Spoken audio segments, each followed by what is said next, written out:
Aktoria dhe deputetja e njohur kosovare Adriana Matoshi ka bërë një ndryshim drastik në pamjen e saj. Në rrjetet sociale po qarkullon një video ku shihet nga një sallon bukurie. Përveç grimit, i cili ja ndryshoi komplet pamjen, ajo vendosi të ndryshojë edhe flokët, duke u shndërruar në një bjonde seksi. Pavarësisht moshës, Matoshi po arrin të qëndrojë në top form, duke i sfiduar të gjitha vajzat.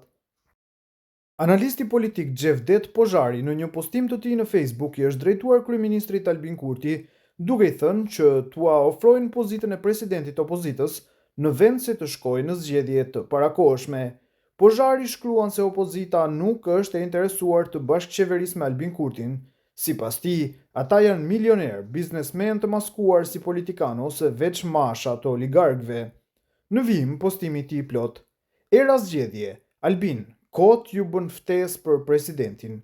Janë të njëjtit sipas 9 shkurtit, sipas 28 dhjetorit, të gjithë kundër teje mbajnë shpresën se do të arrijnë ta zbejnë fuqinë tënde politike. Duan të bllokojnë me çdo kusht, pa zgjedhur mjete, por megjithatë, ti ofrojua presidencën. Le ta shohin edhe vetë në popull që këta nuk janë të interesuar për të bashkëqeverisur me dikë që i ka 16 euro në llogari.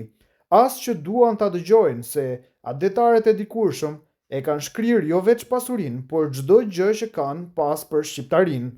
Këta janë milioner, biznesmen të maskuar si politikan ose veç masha të oligarkëve.